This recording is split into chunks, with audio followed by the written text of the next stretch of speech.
Shalom. Selamat malam Bapak Ibu, teman-teman, saudara-saudari yang terkasih dalam Tuhan kita Yesus Kristus. Kita bertemu lagi pada malam hari ini di acara Jazz dari PD Hope. Nah, pada malam hari ini kita akan membahas Kejadian bab 43 ayat 1 sampai 34 mengenai saudara-saudara Yusuf pergi ke Mesir untuk kedua kalinya. Seperti biasa sebelum kita memulai Jazz pada malam hari ini, kita mulai buka dulu dengan doa.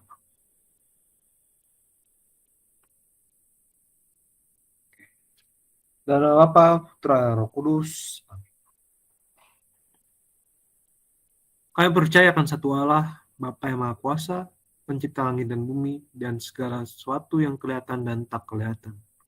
Dan akan satu Tuhan Yesus Kristus, Putra Allah yang tunggal. Ia lahir dari Bapa sebelum segala abad. Allah dari Allah, terang dari terang, Allah benar dari Allah benar. Ia dilahirkan bukan dijadikan, sehakikat dengan Bapa, segala sesuatu dijadikan olehnya.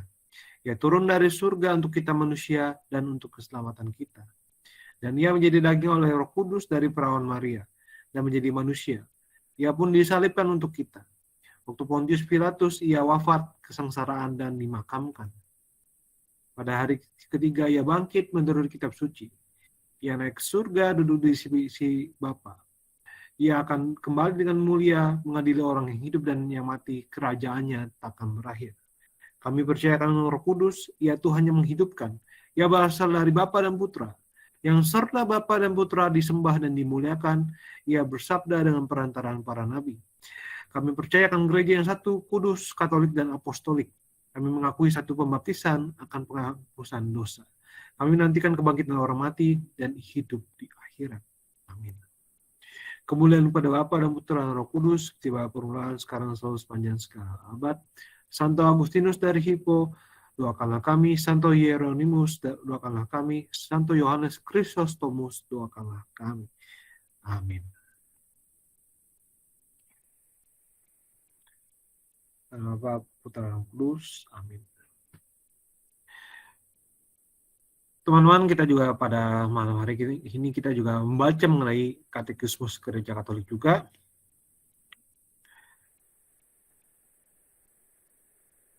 Kita baca KGK nomor 56 dan 50 sampai 57. Artikel 1, Wahyu Allah, mengenai tahap-tahap wahyu, perjanjian dengan Nuh.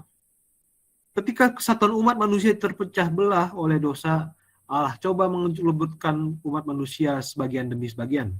Dalam perjanjian yang ia lakukan dengan Nuh sesudah air bah, kehendak keselamatan ilahi dinyatakan kepada bangsa-bangsa.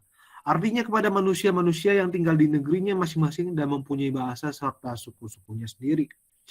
Tata aturan bangsa-bangsa yang banyak yang dipercayakan oleh penyelenggaraan ilahi pada pengawalan para malaikat adalah sekaligus kosmis, sosial, dan religius. Aturan ini dimaksudkan untuk membendung kesombongan umat manusia yang sudah jatuh, yang bersatu dalam cita-citanya yang jahat. Untuk membentuk dirinya menjadi satuan seturut model Babel. Tetapi karena dosa, maka aturan sementara ini selalu terancam dan dapat jatuh ke dalam penyimpangan kafir, yakni politeisme dan pendewaan bangsa serta pemimpinnya. Ya, teman-teman yang terkasih, pada malam hari ini kita akan membaca dari Kejadian bab 43 ayat 1 sampai 34 mengenai saudara-saudara Yusuf pergi ke Mesir untuk kedua kali. Saya akan membacakan ayat ganjil. Kalau boleh, saya minta ada yang bergantian kita baca yang genapnya juga. Baik. Saudara-saudara Yusuf pergi ke Mesir untuk kedua kalinya. Tetapi hebat sekali kelaparan di negeri itu.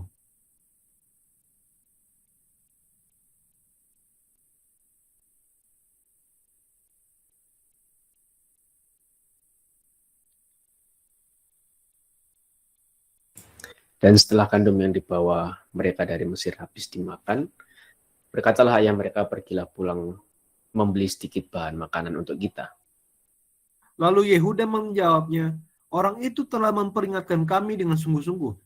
Kamu tidak boleh melihat mukaku jika adikmu itu tidak ada bersama-sama dengan kamu. Jika engkau mau membiarkan adik kami pergi bersama-sama dengan kami, maka kami mau pergi ke sana dan membeli bahan makanan bagimu. Tetapi jika engkau tidak mau membiarkan dia pergi, maka kami tidak akan pergi ke sana. Sebab orang itu telah berkata kepada kami, kamu tidak boleh melihat mukaku jika adikmu itu tidak ada bersama-sama dengan kamu. Lalu berkatalah Israel, mengapa kamu mendatangkan malapetaka kepadaku dan memberitahukan kepada orang itu bahwa masih ada adikmu seorang?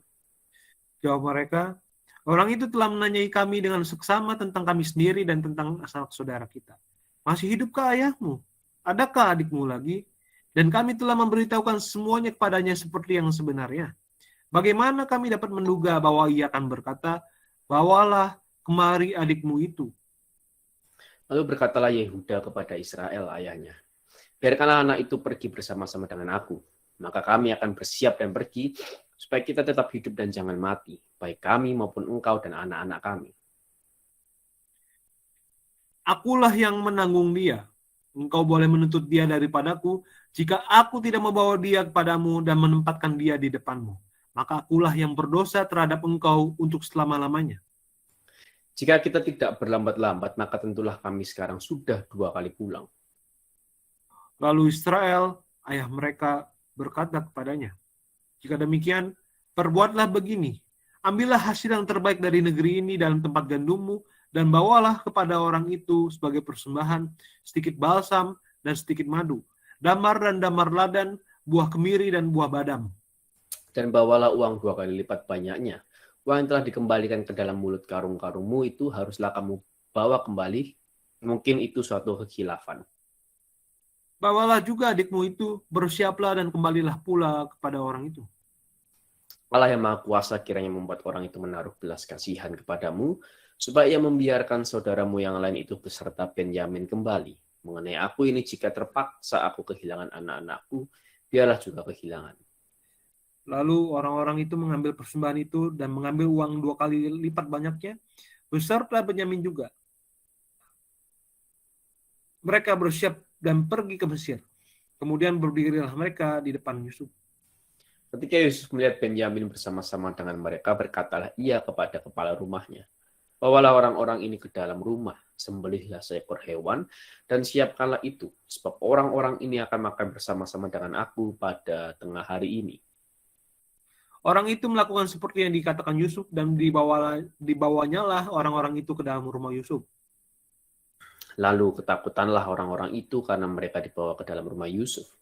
Kata mereka, yang menjadi sebab kita dibawa ke sini ialah perkara uang yang dikembalikan ke dalam karung kita pada mulanya itu, supaya kita disergap dan ditangkap, dan supaya kita dijadikan budak dan keledai kita diambil.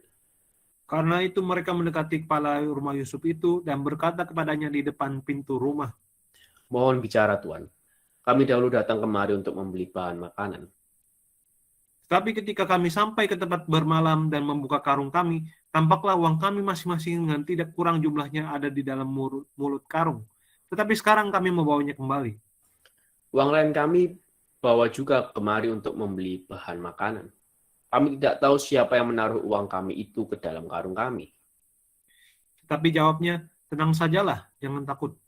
Allahmu dan Allah Bapamu telah memberikan kepadamu harta terpendam dalam karungmu, uangmu itu telah kuterima. Kemudian dikeluarkannya lah Simeon dan dibawanya kepada mereka. Setelah orang itu membawa mereka ke dalam rumah Yusuf, diberikannya lah air, supaya mereka membasuh kaki, juga keledai mereka diberinya makanan. Sesudah itu mereka menyiapkan persembahannya, menantikan Yusuf datang pada waktu tengah hari, sebab mereka telah mendengar bahwa mereka akan makan di situ. Ketika Yusuf telah pulang, mereka membawa persembahan yang ada pada mereka itu kepada Yusuf di dalam rumah, lalu sujud menyembahnya sampai ke tanah. Sesudah itu ia bertanya kepada mereka, apakah mereka selamat? Lagi katanya, apakah ayahmu yang tua yang kamu sebutkan itu selamat? Masih hidupkah ia? Jawab mereka, hambamu ayah kami ada selamat. ia masih hidup. Sesudah itu berlututlah mereka dan sujud. Ketika Yusuf memandang pada mereka, dilihatnya lah Benyamin, adiknya yang sibuk dengan dia. Lalu katanya, inikah adikmu yang bungsu itu, yang telah kamu sebut-sebut kepadaku? Lagi katanya, Allah kiranya memberikan kasih karunia kepadamu, anakku. Lalu segeralah Yusuf pergi dari situ sebab hatinya sangat terharu, merindukan adiknya itu. Dan dicarinya lah tempat untuk menangis. Ia masuk ke dalam kamar lalu menangis di situ. Sesudah itu dibasuhnya lah mukanya dan ia tampil keluar. Ia menahan hatinya dan berkata, hidangkanlah makanan. Lalu dihidangkanlah makanan bagi Yusuf tersendiri, bagi saudara-saudaranya tersendiri, dan bagi orang-orang Mesir yang bersama-sama makan dengan mereka itu tersendiri. Sebab orang Mesir tidak boleh makan bersama-sama dengan orang Ibrani, karena hal itu suatu kekejian bagi orang Mesir. Saudara-saudaranya itu duduk di depan Yusuf, dari yang sulung sampai yang bungsu, sehingga mereka berpandang-pandangan dengan heran. Lalu disajikan kepada mereka hidangan dari meja Yusuf. Tapi yang diterima Benyamin adalah 5 kali lebih banyak daripada setiap orang lain. Lalu minumlah mereka dan bersukaria bersama-sama dengan dia. Demikianlah sabda Tuhan. Syukur kepada Allah. Oke. Ya, maka teman-teman, silakan bagi teman-teman yang mungkin punya sharing atau pengalaman atau kesaksian atau mungkin bertanya-tanya nih teman-teman mengenai perikop yang tadi baru saja kita baca, silakan langsung saja open mic dan langsung ngomong. Jadi di sini mungkin supaya kita buat bantu patokannya nih ya teman-teman. Tapi tidak mesti matok ini juga ya. Tapi kalau misalkan bingung, kita mungkin coba bisa lihat dari Yusuf. Apa yang sebenarnya mungkin menarik dari Yusuf? Atau mungkin saudara-saudaranya Yusuf? Atau dari Yakub? Atau mungkin aspek-aspek lainnya mungkin bagi teman-teman, bagi Bapak Ibu semua menarik. Silakan. Sebelumnya selamat malam bagi Bapak Ibu, teman-teman yang baru saja bergabung. Kita pada hari ini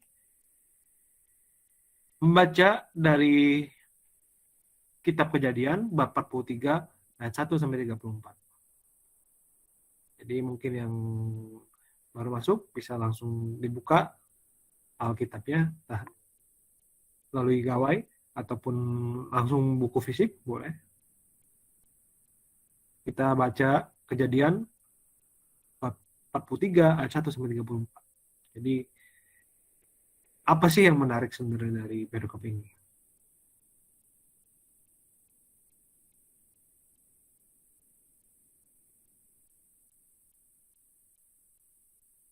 Silakan.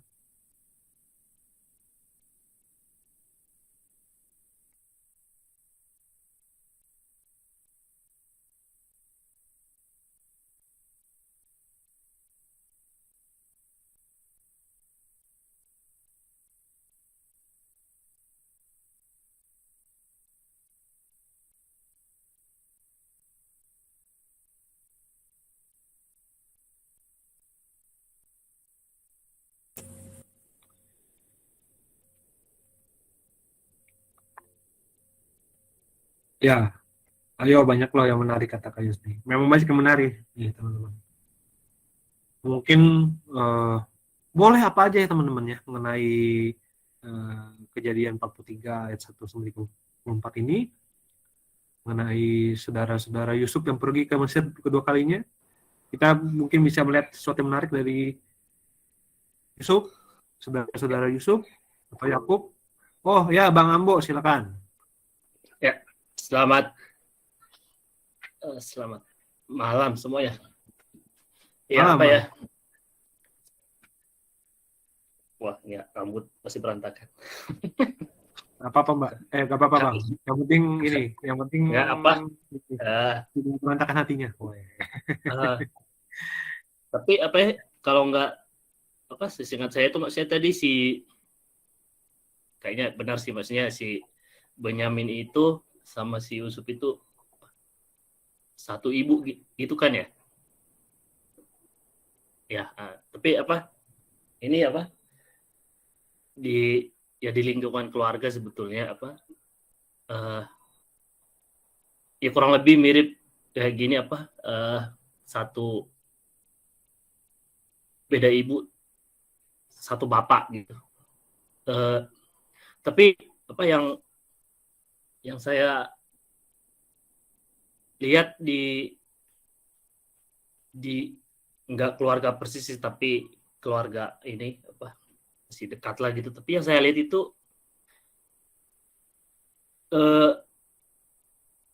anak-anak yang dari satu ibu ini dengan keturunan dari ibu yang lain itu nggak pernah akur, nggak pernah mengakui itu maksudnya sampai ya karena udah beda ibu, jadi ya Anda itu bukan dari bagian dari kita gitu, jadi nggak akur gitu, dan cenderung lebih sangat menyayangi kakak adiknya yang satu ibu gitu, sampai kalaupun ada acara keluarga harusnya yang istri pertamanya yang melahirkan anak laki-laki itu nggak dianggap sebagai yang paling sulung di keluarga itu jadinya gitu, karena udah beda ibu gitu. Jadi ya relevansinya ke sini memang kayak si Yusuf ini saya lihat dia cenderung ada perhatian lebih ke saudaranya yang memang satu ibu dengan dia gitu. Tapi saya juga nggak lihat juga dia sampai benci sama yang lain itu gitu karena beda ibu gitu. Jadi kalau di pengalaman saya yang saya bilang ini keluarga saya itu, sampai saya juga secara logika nggak bisa nangkap kenapa itu karena beda ibu harus sangat dibenci gitu.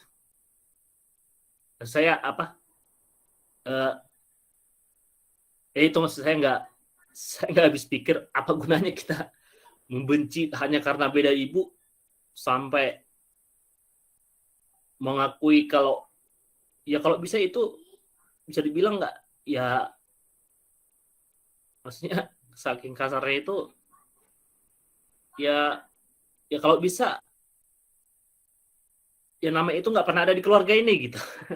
Ya itu maksudnya kadang-kadang kita nggak bisa membaca pikiran semua orang kenapa itu bisa sampai segitunya gitu. Tapi yang saya sebutkan tadi ya, kalau di bacaan tadi si Yusuf itu ya mungkin ya karena satu ibu dia memberi perhatian lebih, kalau saya lihat ya di terhadap Benyamin gitu, kayak ngasih makan dia kasih lebih dari yang lain gitu. Ya itu aja yang mau saya sharingkan. Ya, makasih. Baik, terima kasih Bang Ambo mengenai ini ya, Yusuf dan saudara satu ibunya dan saudara-saudara lain yang beda ibu, dan Bang Ambo tadi kasih tahu tentang relate lah istilahnya mah dengan kejadian sekarang gitu ya. Jadi kan maksudnya sebenarnya kalau saya sendiri mengenai komentar mengenai itu ya, sebenarnya memang ada beberapa keluarga yang saya lihat ya, maksudnya itu memang yang agak saling membenci ya anak-anaknya karena beda ibu. Tapi ada beberapa lain juga, ya saya nggak tahu ya karena maksudnya kan nggak tahu seluk beluk dalamnya juga. Tapi ada beberapa lagi yang cenderung biasa aja. Meskipun memang saya mengakui bahwa yang satu ibu memang biasanya yang lebih dekat. Kalau yang sama yang lainnya itu ya antara biasa aja ya, atau deket juga sayang, tapi maksudnya nggak lebih sayang itu dari sama ininya, sama yang memang sekandungnya itu, atau malah itu bener tadi kata Bang Lambo tadi ya, musuh-musuhan kalau perlu nggak dianggap. Nah, meskipun sebenarnya ya pikir anak-anak salah apa sih gitu. Apa yang menyebabkan, ya mungkin kan yang istilahnya mungkin kalau sekarang yang itu kan mungkin yang salah kan bisa dibilang kan orang tuanya gitu. Tapi anak-anaknya kan nggak ada sangkut pautnya gitu loh. Kalau menurut saya, saya sendiri komentar mengenai kejadian itu. Tapi ya saya juga pada akhirnya memang manusia bebas secara eksistensialisnya, ya bebas untuk mungkin mencintai atau mungkin membenci. Tapi saya rasa kita sebagai orang Kristen, orang Katolik, kita diajak untuk saling mengasihi.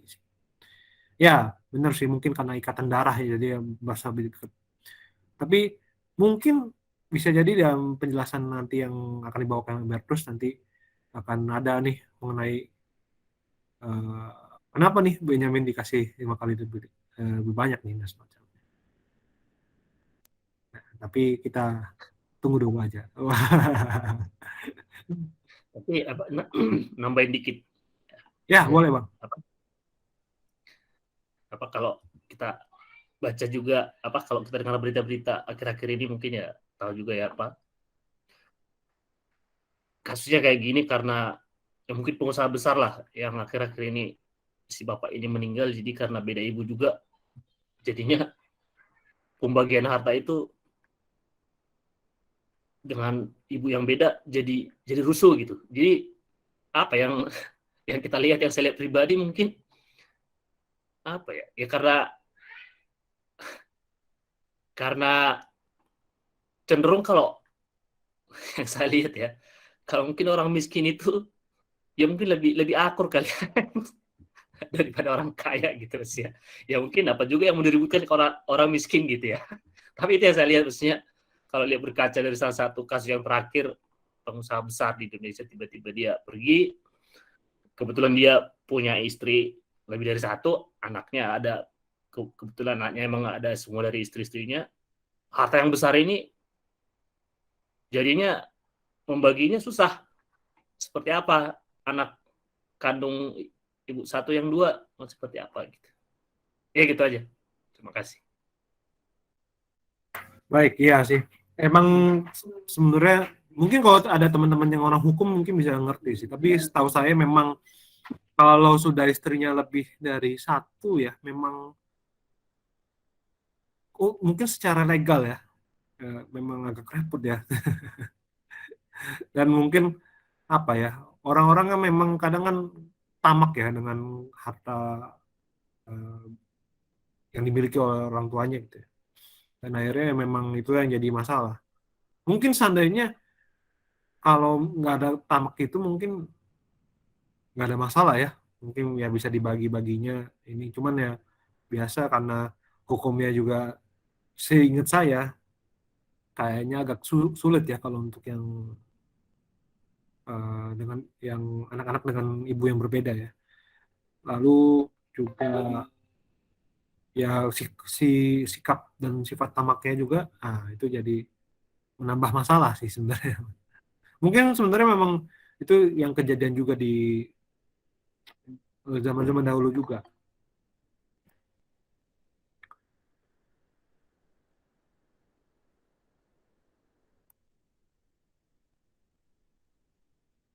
Tapi ya, lucu juga komen Bang Ambo ya soal ini ya. Mungkin kalau nggak ada apa-apa ya pengen ngeributin apa juga. Iya juga ya. Ya, tapi kadang memang apa ya? Ya mungkin salah satu faktor yang bisa ini ya mempengaruhi juga sih.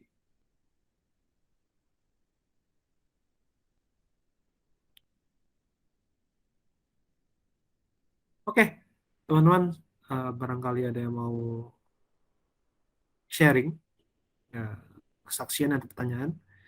Oh ya, sebelumnya sekali lagi selamat malam bagi Bapak Ibu teman-teman yang baru saja bergabung. Kita membaca dari Kitab Kejadian bab 43 ayat 1 sampai 34, kita tentang saudara-saudara Yusuf pergi ke Mesir untuk kedua kalinya. Mungkin setelah dibaca, apakah ada sesuatu ini yang menarik atau yang membingungkan atau gimana dari Yusuf, dari saudara-saudaranya Yusuf, dari Yakub, atau mungkin dari orang Mesir ya misalkan. Atau gimana? Boleh. Atau mungkin mau meng-highlight sesuatunya boleh. Misalkan ini tadi seperti Bang Ambo, misalkan ini mirip dengan kejadian nyata, misalkan. Lalu atau mau bicara tentang apa yang dilakukan oleh orang Mesir ya, nggak apa-apa.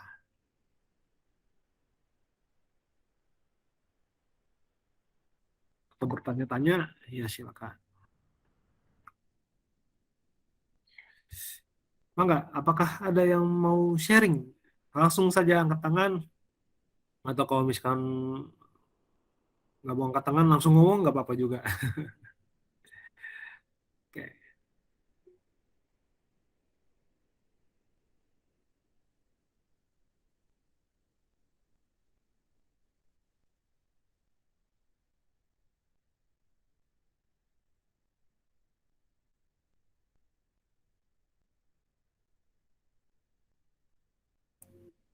Apakah ada, teman-teman?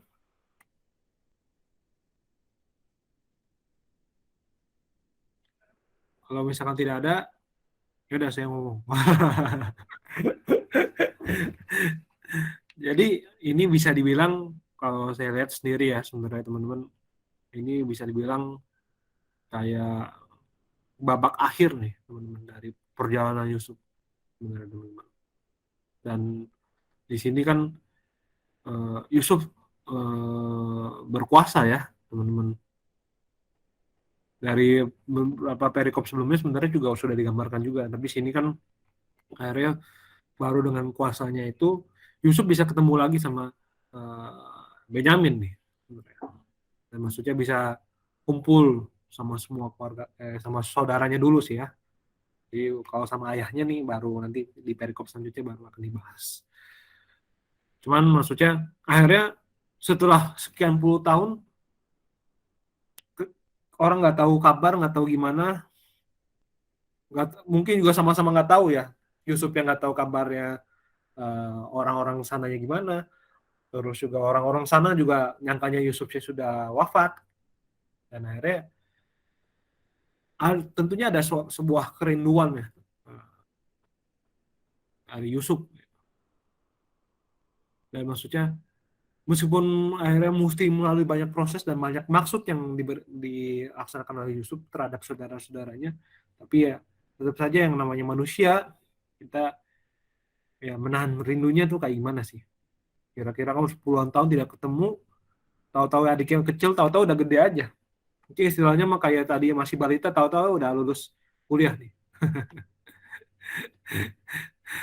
Masih kecil, tahu-tahu udah gede. Tapi kitanya ya karena suatu sebab kita nggak bisa ketemu aja gitu maksudnya. Tahu-tahu udah temu, kitanya udah keburu, udah punya kesuksesan dulu, udah punya karir dulu, baru ketemu sama ini. Dan maksudnya buat saya, wah, rindunya seberapa ya gitu maksudnya.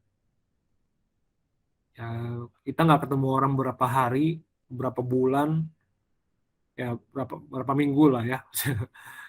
Berapa itu kangennya itu kayak gimana gitu. Ini Yusuf zaman dulu kan tidak ada WA gitu ya teman-teman. Tidak ada grup WhatsApp keluarga misalkan ngabarin di mana gitu. Tidak ada bisa nge-WA ini. Dan maksudnya orang zaman dulu kan benar-benar perjalanan ya sehari, 2 hari, 3 hari, minggu-minggu kadang buat datang ke suatu tempat. Udah gitu masih nggak jelas nih masih nggak pasti antara dia uh, masih hidup atau enggak, keadaannya baik atau tidak, apa mungkin bapaknya sudah meninggal duluan atau gimana, ada yang tahu seperti ya itu Yusuf. Dan aku wow, ya, zaman dulu untuk bisa bertahan dan berpengharapan seperti itu bahwa uh, keluarganya baik-baik semua, itu benar-benar suatu sifat yang buat saya buat itu diteladani sih. Itu aja sih. Ya, silakan teman-teman lain barangkali. Wah, oke, Citien. Silakan Citien. Aku ini sih justru kalau aku lihatnya dari Yehudanya. Jadi apa sih kan pertama kelaparan ya di negeri itu, terus karena perbekalan mereka yang dibawa dari Mesir itu habis, terus kan Yakub minta mereka buat beli lagi kan. Terus Yehuda ini salah satu yang mengingat kata-katanya Yusuf waktu mereka pertama kali ke Mesir kan, kalau memperingatkan mereka tuh kalau apa nggak boleh ngelihat lagi mukanya Yusuf kalau misalnya nggak bawa si Benyamin gitu kan. Tapi di sini kan Yakubnya kayak apa namanya, kayak kehilangan harapan gitu karena mungkin dia trauma mungkin ya, karena Yusuf kan juga pernah ya istilahnya, kalau Yakub kan taunya karena terbunuh gitu ya, karena waktu itu yang dimanipulasi sama saudara-saudaranya sendiri gitu kan. Nah, jadi Yakub juga jadi kayak takut nih si Benyamin juga bakalan punya nasib yang sama nih ya kan. Dan kelihatan banget nih di sini Yakub tuh emang bener-bener apa namanya, sayang banget gitu ya sama Benyamin gitu. Nah, terus tapi yang aku suka dari Yehuda ini adalah dia apa ya, kayak berani ambil resiko gitu loh. Bahkan dia kayak bilang apa namanya, akulah yang menanggung dia gitu. Yakub boleh banget nih nuntut Yehuda kalau misalnya ada apa-apa gitu ya sama si Benyamin gitu kan. Karena kalau aku di sini kayak memposisikan Yehuda gitu ya, kayak aduh ini tuh kelaparan gitu. Kalau misalnya emang nggak bisa, dan Mesir itu kan yang bisa kita ambil kan, maksudnya kita bisa beli bahan makanan di sana. Kalau misalnya sampai nggak nurutin, ya takutnya malah kejadian apa-apa gitu kan. Kayak aku kalau jadi Yehuda kayak mikir gitu. Makanya karena terdesak gitu loh, jadi Yehuda tuh kayak berani untuk ambil resiko gitu, dan bahkan sampai bilang aku nih yang tanggung jawab gitu kan, aku yang tanggung jawab gitu. Nah, jadi apa namanya, aku sukanya tuh sampai akhirnya Yakub juga memperbolehkan gitu kan, ya udah nggak apa-apa, istilahnya bawalah Benyamin gitu kan. Terus semoga Allah yang Maha Kuasa kiranya membuat orang itu menaruh belas kasihan kepadamu, supaya ia membiarkan saudaramu berserta Benyamin kembali gitu kan. Tapi Yakub juga kayak istilahnya masih tetap hilang harapan gitu ya, kalau tapi kalau terpaksa aku kehilangan anak-anakku ya udah biar aja kehilangan gitu. Nah, jadi apa ya? Aku salutnya sama Yehuda ini bisa akhirnya mendapat persetujuan dari Yakub gitu kan. Karena dia berani nih, aku yang tanggung jawab nih kalau misalnya sampai Benyamin kenapa-napa gitu kan. Dan istilahnya kalau yang bawa-bawa itu kan cerita setelahnya nih, setelah mereka balik lagi ke Mesir itu apa mereka juga berusaha gitu ya, karena kan mereka berpikirannya kalau misalnya dibawa ke rumahnya Yusuf tuh karena perkara uang yang dikembalikan, terus supaya dijadikan budak dan lain sebagainya, udah negatif thinking duluan kan, dan mereka juga udah kayak bersiap-siap gitu, waspada gitu loh. Dan pada akhirnya kan sampai makan dan lain sebagainya. Cuman kalau dari semua ini yang aku menarik itu ya Yehuda itu sih, dia berani banget ngambil resiko gitu ya, dan mengambil tanggung jawab gitu ya, supaya istilahnya memastikan nih Benyamin tuh nggak kenapa-napa setelah dibawa ke Mesir, dan mereka bisa dapat pulang bawa makanan untuk cadangan makanan mereka gitu di Israel. Itu sih, thank you. Mantap. Oke, Tian, terima kasih. Banyak poin menarik ya. Tapi poin utamanya itu tentang teladan Yehudanya. Yehuda yang berani menjamin bahwa Benyamin ini tidak akan kenapa-napa nih. Dan maksudnya memang apa ya? Kan itu bukan sesuatu yang main-main, dan maksudnya memang Yehuda bisa menjamin, dan maksudnya bisa sampai bisa ini ya, meyakinkan Yakub nih, dan yang udah trauma duluan dengan yang kejadian dulu-dulu, sampai akhirnya diizinkan dan akhirnya dikasih apa ya, bekal-bekal sana sininya ya. Dan itu memang kalau bukan karena keteguhan Yehuda, mungkin tidak akan terjadi ya seperti itu. Nah, dan padahal udah sempat deg-degan juga nih, takutnya, waduh, bahaya nggak ya ini kejadian yang uang kemarin nih. Karena kan ternyata tidak ya kejadian. Dan memang sih Yehuda ini sesuatu yang menarik nih. Dan nanti kita akan lihat lebih jauh lagi dalam pembahasan. Oke, apakah ada yang ingin sharing saksian atau bertanya nih dari Gua bro, Oke, Ko Peter.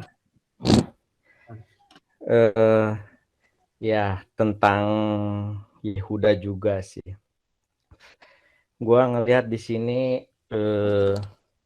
adanya kepercayaan sih, trust ya dari Yakub untuk Yehuda. Padahal kalau kita baca di Fatsal sebelumnya, Ruben juga melakukan hal yang sama sebenarnya. Tanggungkan itu apa ke anak-anaknya, aku yang nanggung. Padahal Ruben pun melakukan hal yang sama, tapi dicuekin sama Yakub. Kalau udah tidak dipercaya sama orang tua sendiri itu udah parah juga sih gitu.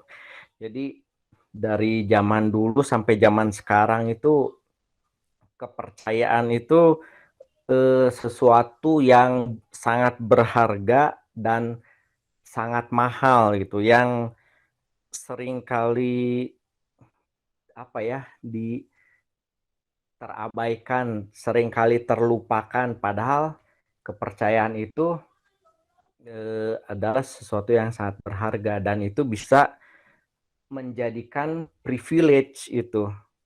Nah, apa itu privilege? Ya, promosi ya. Kalau yang nggak tahu privilege bisa ditonton di channel Hope ya di YouTube. Promosi dulu. Jadi yang apa itu privilege ya tonton sajalah gitu. Nah, ya di zaman sekarang juga saya menyadari betul sih betapa kepercayaan itu bisa mendatangkan privilege gitu. Kayak misalkan gue ngelesin privat gitu. Itu gue dapat privilege, dapat fasilitas, kamu minta apa aja lah gitu. So saya mah percaya sama kamu gitu. Itu bagi saya seorang pengajar itu dipercaya sama orang tua gitu tuh merasa dihargai gitu, merasa ya ada privilege gitu, jadinya ada rasa ya itulah berharga itu gitu. Dan itu yang banyak tidak disadari gitu. Terus juga kayak misalkan ada teman saya itu benar-benar saklek ya orangnya tuh, apa-apa hitungan, apa-apa benar-benar harus ada perencanaan matang gitu. Nah, saya memberanikan diri meminjam uang yang jumlahnya besar, sangat besar, malahan sangat besar gitu. Kalau saya bilang ke teman saya tuh, bro, ini ada teman gue nih mau pinjem duit, boleh nggak? Jawabannya pasti udah nggak mau lagi. Nges hoream, kasih pinjem duit tuh nges hoream, nggak mau gitu pokoknya. Tapi gue berapa kali gitu pinjem dengan jumlah yang benar-benar sangat besar, ini mah beneran sangat besar gitu. Dia mau gitu ngasih, bahkan perjanjiannya tanggal segini, gue agak molor-molor dikit juga dia agak cuek gitu. Itu juga kalau menurut saya itu trust yang dia kasih ke gua, privilege yang dia kasih gua itu karena trust gitu, karena kepercayaan. Jadi zaman sekarang juga apa ya, kita perlulah dipercaya orang itu benar-benar perlu untuk mempermudah kita di apa ya, menjalani kehidupan kita itu enak gitu. Liar kalau misalkan kita udah nggak dipercaya orang itu, udah kacau aja pokoknya. Kita ngajakin apapun, sama lu mah zong aja, sama lu mah ya diajakin lu mah pasti ujung-ujungnya bangkrut deh gitu pasti. Repot kalau kalau udah nggak dipercaya orang itu, udah kacau gitu, kayak kayak Ruben jadinya nggak diwaro sama si Yakub, tapi begitu Yehuda menawarkan hal yang sama, yang serupa, langsung di ACC gitu. Jadi apa ya, dan kita juga perlu apa ya, cari tahu benar-benar bagaimana kita mempercayakan sesuatu. Jadi kita belajar juga untuk kita perlu percaya yang mana. Nah, itu juga kita perlu belajar gitu. Itu saya pernah kasih tonton itu film Mary Riana, itu bagus banget filmnya. Di situ diceritakan Mary itu ditipu jadi investasi bodong gitu. Nah, gue sering banget sharing ke anak-anak gue tuh, tolong ya perhatikan cerita ini Mary Riana investasi bodong gitu. Dari zaman dulu, zaman saya juga ngalamin kata saya, dan saya yakin zaman kalian nanti ke depan juga investasi-investasi seperti itu, hati-hati.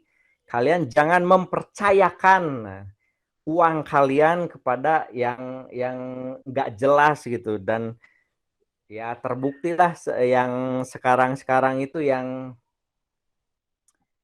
mencetuskan miskin adalah privilege itu kan. Penipuan semua, bodong semua. Nah, ya mudah-mudahan anak-anak murid saya ini masuklah pengajaran saya masuk tentang kepercayaan gitu. Jadi ya itulah intinya mah yang mau saya ngomong, kita harus jadi orang yang bisa dipercaya, dan kita juga harus benar-benar cermat kemana kita harus mempercayakan ya diri kita, keuangan kita, masa depan kita. Kita harus benar-benar teliti lah kemana kita harus mempercayakan kehidupan kita ya. Kalau sebagai orang sebagai orang Kristiani sih udah jelas ya jawabannya. Kita harus mempercayakan pada Tuhan, dan lebih luar biasa lagi, bukan hanya kita dipercaya oleh manusia, tapi kita juga harus dipercaya oleh Tuhan gitu. Itu kalau itu enak banget ya. Nanti Tuhan bilang, saya percayakan uang 1 M nih kepada Jos. Itu kan enak banget ya Jos ya. Kalau Tuhan mempercayakan gitu. Wah, saya mempercayakan rumah mewah nih pada Jos. Enak banget gitu kalau kita sudah percaya Tuhan gitu. Ya mungkin itu aja sih gitu. Oke, thank you bro. Oke, thank you. Jadi ini menarik ya mengenai poin kepercayaan nih. Dan tadi kelihatan bahwa sebenarnya kan kalau teman-teman perhatikan juga, Ruben itu kan memang sudah request ya, udah ngomong tentang hal ini, dan maksudnya menjamin gitu ya, menjamin nih maksudnya eh, bahwa si Benyamin ini tidak akan kenapa-napa. Tapi karena kesalahan-kesalahan yang sebelumnya sudah dilakukan sama si Ruben, ini kejadian gitu. Akhirnya Yakub nggak bisa percaya lagi sama Ruben.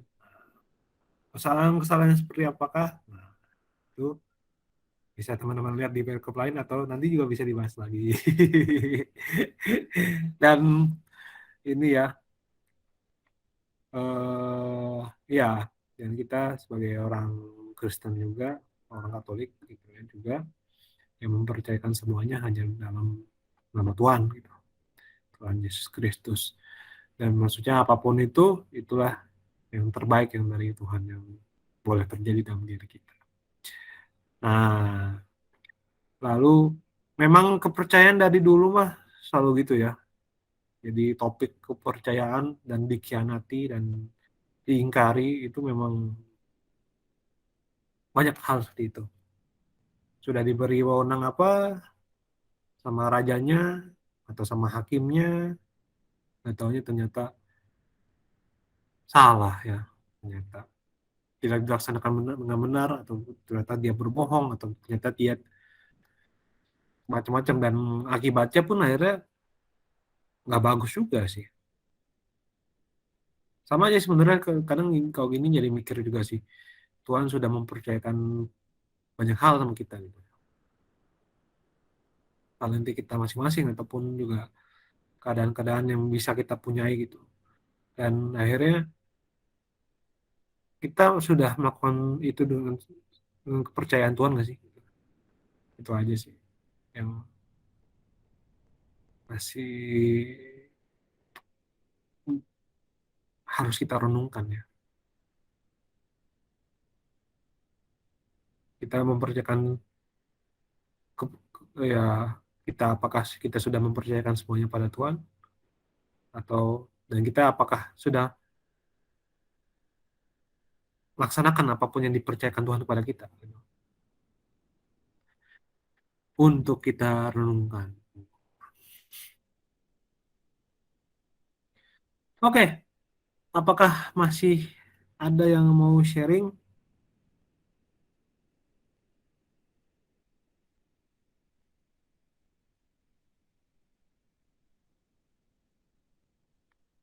Apakah ada yang mau bertanya-tanya? Apa adakah yang mau memberikan kesaksian? Apakah ada?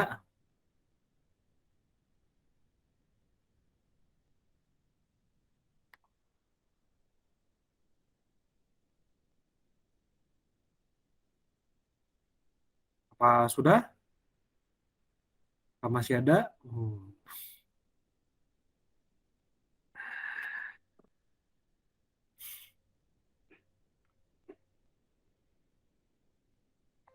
Bagaimana, bagaimana, bagaimana?